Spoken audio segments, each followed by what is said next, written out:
Hi friends, last வீடியோவில் தமிழ் தகுதி தேர்வு 2022 வருஷம் கொஷின் பேப்பர்லேருந்து ஒரு 25 கொஷின்ஸ் பார்த்துருந்தோம். அதுக்கப்புறம் இருக்க பேலன்ஸ் கொஷினை இந்த வீடியோவில் பார்க்கலாம்.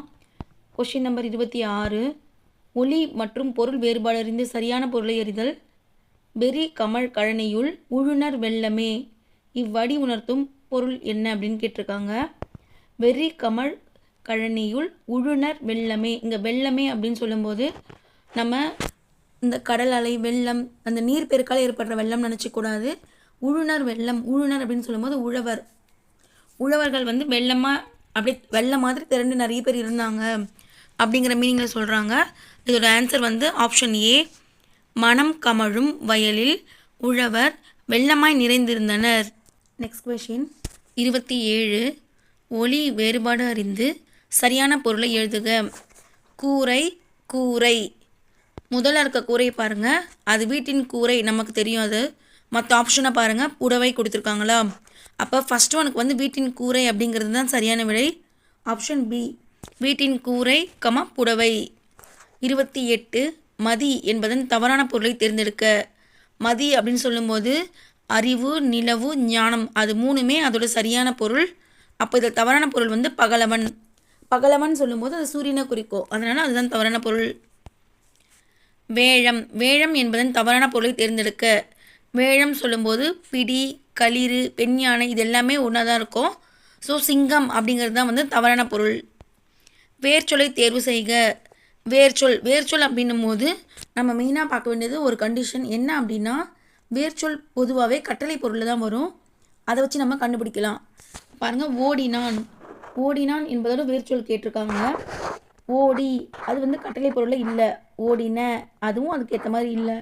ஓடிய, ஸோ இதில் பாருங்கள் ஓடு இது மட்டும்தான் கட்டளை பொருளில் இருக்குது. அந்த ஒரு கண்டிஷனை நம்ம அப்ளை பண்ணியே நம்ம வேர்ச்சொல்லை ஈஸியாக கண்டுபிடிக்கலாம். அப்போ ஆப்ஷன் பி, ஓடு. அடுத்தது வேர்ச்சொல்லை தேர்வு செய்க. சொன்னார். அப்போ இதோட ஆப்ஷன் என்ன? சொல். சொல் அப்படிங்கிறது தான் வந்து கட்டளை பொருளில் இருக்குது, அதுதான் இதோட விடை. நெக்ஸ்ட் கொஷின், வேர்ச்சொல்லின் தொழிற்பெயர் காண்க. கொடு. கொடு அப்படிங்கிறது கட்டளை பொருளில் இருக்குது, வேர்ச்சொல். இப்போ இதோட தொழிற்பெயர் கேட்குறாங்க. தொழிற்பெயர்னு சொல்லும்போதே தல், அல் இந்த மாதிரி விகுதி பெற்று முடியறது தான் வந்து தொழிற்பெயர் நமக்கு தெரியும். இப்போ பாருங்கள், கொடுத்தல், அல் அல்லிற்று தொழிற்பெயர் இருக்குங்களா. அடுத்தது கொடுத்த, ஆல முடியறதுனால இது பெயரச்சம், இது கிடையாது. கொடுத்து இது வினையச்சம், ஊல முடியுது. கொடுத்தவன் அன், அதனால் இது வியங்கோல் வினை முற்றுவா வரும், இதுவும் கிடையாது. ஸோ கொடுத்தல் அதுதான் வந்து அல்லுங்கிற தொழிற்பெயரை கொண்டு முடிஞ்சிருக்கிறதுனால இதுதான் ஆன்சரு. 33, வினைமுற்றுக்குரிய வேர்ச்சொல்லை எழுதுக. தருகின்றனர், இது வந்து வினை முடிஞ்சிருச்சு, அதோட வேர்ச்சொல் எடுத்து எழுத சொல்லியிருக்காங்க. எந்த இதுவாக இருந்தாலுமே வேர்ச்சொல் அப்படின்னு சொல்லும்போது நமக்கு ஒரே ஒரு கண்டிஷன் தான், என்னது, அது வந்து நமக்கு ஆர்டர் பண்ணுற மாதிரி இருக்கணும், கட்டளை பொருளில் இருக்கணும். தருவி அது கட்டளை பொருளில் வரல. தந்து, தந்த, ஸோ இதில் தா அது மட்டும்தான் நமக்கு கட்டளை பொருளில் இருக்குது, அதுதான் இதோட கரெக்டான வேர்ச்சொல். 34, அகர வரிசையில் எழுதுக. அகர வரிசை அப்படின்னு சொல்லும்போது நம்ம எல்லாருக்குமே தெரியும், உயிரெழுத்துக்கள் ஆளுந்து அக்கு வரைக்கும் நம்ம எழுதிடுவோம், அவு வரைக்கும் தான் நமக்கு எழுத்துக்கள் ஸ்டார்ட் ஆகும், முதல் எழுத்துக்களில். அதை முடித்ததுக்கப்புறமா வந்து நம்ம உயிர்மை எழுத்துக்களுக்கு போயிடுவோம். காலேருந்து நமக்கு நா வரைக்கும் இருக்கும். இப்போ வாங்க எப்படி கொடுத்துருக்காங்கன்னு பார்க்கலாம். அன்பு, இரக்கம், ஓசை, 5, ஒழுக்கம். அப்போது இது ஆ முதல் அவ்வரை இருக்கிறது நம்ம வரிசை எழுதினாலே போதும். அப்போ ஃபஸ்ட் ஒன் வந்து நமக்கு என்ன வரும்? ஆ அன்பு, ஆ அதில் எதுவுமே இல்லை. நெக்ஸ்ட் இ இரக்கம், ஈல எதுவுமே இல்லை. அடுத்தது பார்க்கும்போது 5, ஓ ஒழுக்கம், அதுக்கப்புறம் ஓசை. அப்போ ஆப்ஷன் பி தான் இதுக்கு ஆப்ஷனு. 35, அகர வரிசைப்படி சொற்களை சீர் செய்க. இதுலேயுமே அதே தான், உயிரெழுத்துக்கள் வரிசையில் கொடுத்துருக்காங்க. அ ஐ இ உ அப்படி சைடில் நம்ம எழுதி வச்சுக்கணும். அப்படியே நம்ம பார்க்கும்போது நம்மளே மாரி ஏதாவது தப்பு பண்ணுவோம், சைடில் எழுதி வச்சுக்கிட்டு அதுக்கேற்ற மாதிரி நம்ம அப்படியே மேட்ச் பண்ணிகிட்டே போகலாம், எது இல்லையோ அதை ஸ்ட்ரைக் அவுட் பண்ணிட்டு. அப்படி பார்க்கும்போது ஃபஸ்ட்டு ஆடு, இரக்கம், ஈதல், ஊக்கம், எளிமை. அப்போ இதோட ஆப்ஷன் வந்து டெல்லி.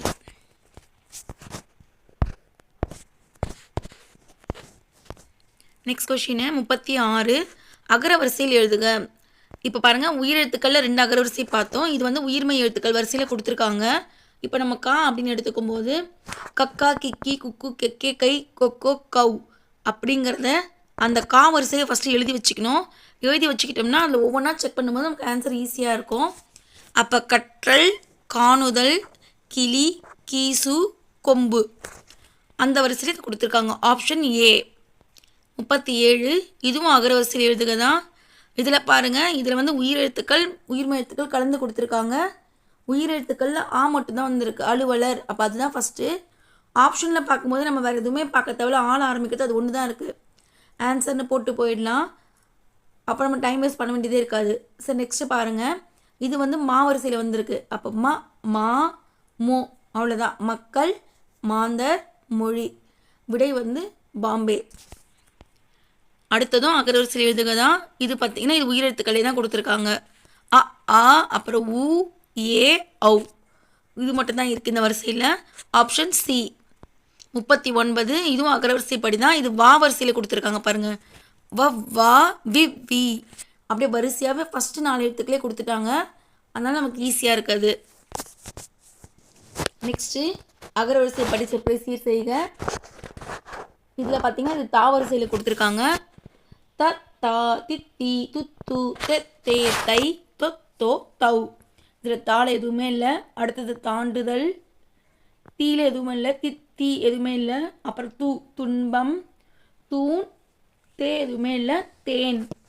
அதுதான் இந்த மாதிரி நமக்கு வரும்போதே அது எந்த வரிசையில் கொடுத்துருக்காங்களோ அதை நான் சும்மா ரஃப் பேப்பரில் அந்த ரஃப் சைடில் நம்ம நோட் பண்ணிக்கணும். நோட் பண்ணிக்கிட்டு ஒவ்வொரு வரிசையாக ஒவ்வொரு எழுத்தாக நம்ம செக் பண்ணிகிட்டே வந்தால் தான் எதையுமே மிஸ் பண்ணாமல் நம்மளால் எழுத முடியும். அடுத்தது 41. சொற்களை முறைப்படுத்தி சொற்றொடராக்குக. மிக பெரிய சாண்டியாகோ மீனை பிடித்தார். இதுக்கு வந்து நமக்கு அந்த சாண்டியாகோன்ற ரசனே நம்ம பார்த்துருப்போம். இது பார்க்கும்போது நமக்கு ஈஸியாக புரியுது. சாண்டியாகோ மிகப்பெரிய மீனை பிடித்தார். ஆப்ஷன் ஏ தான் இதுக்கு. ஏன்னா மற்ற 3த்தையும் படித்து பாருங்கள், எதுவுமே மீனிங் வரல. மீனை பிடித்தார், மிகப்பெரிய சாண்டியாகோ. அது வந்து அந்த சென்டென்ஸ் வந்து ஃபுல்ஃபில் ஆகவே இல்லை, தொக்கி நிற்குது. சாண்டியாகோ பிடித்தார் மீனை மிகப்பெரிய, இது இன்னும் ரொம்ப மோசமாக இருக்குது. அதை விட மிகப்பெரிய சாண்டியாகோ மீனை பிடித்தார். சாண்டியாகோ மிகப்பெரியவர் அப்படிங்கிற மாதிரி எங்கேயுமே மென்ஷன் பண்ணல. அவர் பெரிய மீனை பிடிச்சாருன்னு தான் அந்த கதை. அது நம்ம எல்லாருக்குமே தெரியும். ஸோ அப்போ நம்ம கொஞ்சம் பொறுமையாக யோசித்து படித்து பார்த்தீங்கன்னா நமக்கு ஆன்சர் வந்துடும். அப்போ ஆப்ஷன் ஏ சாண்டியாகோ மிகப்பெரிய மீனை பிடித்தார். 42. சொற்களை ஒழுங்குபடுத்தி சொற்றொடராக்குதல். புகழ்பெற்ற சான்றோர்கள் உழைத்து உள்ளனர் பிறருக்காக. இதுவும் வந்து சென்டென்ஸ் முழுமை பெறவே இல்லை. பிறருக்காக உழைத்து புகழ்பெற்ற சான்றோர்கள் உள்ளனர், இது கரெக்டாக இருக்குது. மற்ற ரெண்டையும் படித்து பார்க்கலாம். சான்றோர்கள் தனக்காக புகழ்பெற்று உழைத்து உள்ளனர், உழைத்து புகழ்பெற்று உள்ளனர் சான்றோர்கள். இப்போ இதில் பார்த்தீங்கன்னா ஆப்ஷன் ஏவும் டியும் நம்ம ஈஸியாக ஒமிட் பண்ணலாம். ஏன்னா அது அந்த சென்டென்ஸ் வந்து முழுமை பெறவே இல்லை, அப்படியே வினைமுற்று இல்லாத மாதிரியே இருக்குது. அப்போ இது ரெண்டுத்தில் நம்ம பார்க்கும்போது சான்றோர்கள் தனக்காக புகழ்பெற்று உழைத்து உள்ளனர் அப்படின்னும் போது ஒரு குழப்பமாக இருக்குது. அது ஒரு மீனிங்ஃபுல்லாகவே இல்லை. ஸோ அப்போ நம்ம ஈஸியாக ஆப்ஷன் பி அப்படிங்கிறத செலக்ட் பண்ணிடலாம். 43. கடைக்கு போவாயா என்ற கேள்விக்கு போக மாட்டேன் என மறுத்து கூறுவது. மறுத்து கூறுவதால் வந்து இது மறைவிடை அப்படின்னு சொல்லிட்டு சொல்லுவாங்க. நேர் விடை வராது, ஏவல் விடையும் வராது, இனமொழி விடையும் வராது. இதை பொறுத்த வரைக்கும் இதை நல்லா பார்த்துக்கோங்க. எத்தனை வினா எத்தனை விடை அது என்னன்றதை கொஞ்சம் நல்லா பார்த்து வச்சுக்கணும். இது முக்கியமானது தான், ஆனால் ஈஸியாக இருக்கும் ரொம்ப. அடுத்தது விடை வகையை கண்டறிக. என்னுடன் ஊருக்கு வருவாயா என்ற வினாவிற்கு வராமல் இருப்பேனா என்று கூறுவது. ஆல்ரெடி நம்ம ஒரு கொஷின் கேட்குறோம், ஆனால் அந்த கொஷினுக்கு ஆன்சர் சொல்லாமல் திரும்ப அந்த ஆன்சரே கொஷினாக சொல்கிறாங்க பாருங்கள். இதுக்கு தான் என்னதுன்னா வினாவை எதிர்த்து இன்னொரு வினா கேட்குற மாதிரி வர்றதுனால வினா எதிர் வினாதல் விடை, அதுதான் இதோட ஆன்சரு. 45. விடைக்கேற்ற வினாவை தேர்ந்தெடுக்க. தேவனைய பாமாணர் மொழி ஞாயிறு என்று அழைக்கப்படுகிறார். இப்போது இதில் பாருங்கள், ஆப்ஷனில் வந்து நம்ம கொஷினாக மாற்றணுன்னா ஃபஸ்ட்டு ஒன்று அவர் பேரை எடுத்துகிட்டு யார் மொழி ஞாயிறு அப்படின்னு அழைக்கப்படுறாருன்னு கேட்கலாம், இல்லை தேவனைய பாவாணர் எவ்வாறு அழைக்கப்படுகிறார்னு கேட்கலாம். இந்த மாதிரி 2 விஷயத்தில் மட்டும்தான் நம்ம கேட்க முடியும். இப்போ ஃபஸ்ட் ஆப்ஷன் பாருங்கள், தேவனைய பாவாணர் எவ்வாறு அழைக்கப்படுகிறார், இது கரெக்டு. நெக்ஸ்ட்டு பாருங்கள், மொழி ஞாயிறு என்றால் என்ன. அவங்க வந்து அங்கே மொழி ஞாயிறுக்கான விளக்கத்தை கொடுக்கல, அதனால் இது தப்பு. தேவனைய பாவாணர் ஏன் அவ்வாறு அழைக்கப்படுகிறார், இதுவுமே வந்து அந்த எக்ஸ்ப்ளனேஷன் சொல்கிற மாதிரி இருக்குது, இதுவும் அதுக்கான ஆப்ஷன் கிடையாது. தேவனைய பாவாணர் யாருன்னு கேட்குறாங்க. ஸோ நமக்கு அப்படி சும்மா ரீட் விட்டாலே இந்த 3மே தப்பு அப்படின்னு நமக்கு தெரியுது. அப்போ ஆப்ஷன் வந்து தேவநேய பாவாணர் எவ்வாறு அழைக்கப்படுகிறார்? இன்கேஸ் இன்னொரு முறை எப்படி கேட்கலான்னா, யார் மொழி ஞாயிறு என்று அழைக்கப்படுகிறார் அப்படின்னு கேட்கலாம். அப்படி கேட்டாலும் இது கரெக்டாக தான் இருக்கும். 46 விடைக்கேற்ற வினா அமைக்க. தொடக்க காலத்தில் மனிதர்கள் தனித்தனி குழுக்களாக வாழ்ந்து வந்தனர். தொடக்க காலத்தில் இந்த கொஷின் இதுக்கு எப்படி கொஷின் பண்ணலான்னு பாருங்கள் ஃப்ரேமு. தொடக்க காலத்தில் மனிதர்கள் தனித்தனி குழுக்களாக வாழ்ந்து வந்தனர். அப்போது மனிதர்கள் தனித்தனி குழுவாக இருந்தாங்க அப்படின்னு சொல்லும்போது எப்படி இருந்தாங்க அப்படின்னு கேட்கலாம். ஆன்சர் பாருங்கள், தொடக்க காலத்தில் மனிதர்கள் எங்கு வாழ்ந்தனர். இங்கே வந்து அவங்க பிளேஸை மென்ஷன் பண்ணவே இல்லை. இப்போ குகையில் இருந்தாங்க இல்லை வீட்டில் இருந்தாங்கன்னு சொல்லும் போது தான் அந்த ஆப்ஷன் கரெக்டாக இருக்கும். அப்போ அது தப்பு. தேர்ட் ஒன் பாருங்கள், தொடக்க காலத்தில் மனிதர்கள் தனியாக வாழ்ந்தார்களா? அங்கே தனியாக வாழ்ந்தார்கள் அப்படின்னு சொல்லவே இல்லை, இல்லை குழுவாக வாழ்ந்தார்கள்னு சொல்ல. அதுவுமே அவ்வளோ ஆப்டாக பொருந்தலை. அடுத்தது பாருங்கள், தொடக்க காலத்தில் குழுவாக மனிதர்கள் வாழ்ந்தார்களா? அதுவுமே அந்தளவுக்கு பொருத்தமாக இல்லை. ஸோ இப்போ தனித்தனியும் வரக்கூடாது, குழுக்கள்னும் தனியாக வரக்கூடாது, தனித்தனி குழுக்களாக அது ரெண்டுத்தையுமே மெர்ஜ் பண்ண மாதிரி தான் வரணும். அப்போ நமக்கு இங்கே கரெக்டாக சூட்டபுளாக இருக்கிறது எதுன்னு பார்த்தீங்கன்னா, தொடக்க காலத்தில் மனிதர்கள் எப்படி வாழ்ந்தனர். நெக்ஸ்ட்டு 47 இரு வினைகளின் பொருள் வேறுபாடு அறிதல். சரியான தொடரை தேர்ந்தெடு. பணிந்து, பணித்து. பணிந்து அப்படிங்கிறது நம்ம ஹம்பிளாக பணிஞ்சு போகிறது. பணித்துனா அவங்க நமக்கு ஒரு உத்தரவு கொடுக்குற மாதிரி, இதை செய் அப்படி சொல்லிட்டு நமக்கு ஒரு பணி கொடுக்குற மாதிரி. இறைவனை பணித்தால் பெற்றோர் பணிந்தனர். இறைவனை பணிந்து செல்ல வேண்டும் என பெற்றோர் பணித்தனர். பெற்றோரை பணிந்து இறைவனை பணித்தனர். பணிந்து சென்றால் இறைவனை பணியலாம். இதில் படிக்கும்போது நமக்கு ஓரளவுக்கு நல்லாவே புரியுறது வந்து அதுக்கு ஆப்டாக இருக்க மாதிரி ஆப்ஷன் பி தான். இறைவனை பணிந்து செல்ல வேண்டும் என பெற்றோர் பணித்தனர்.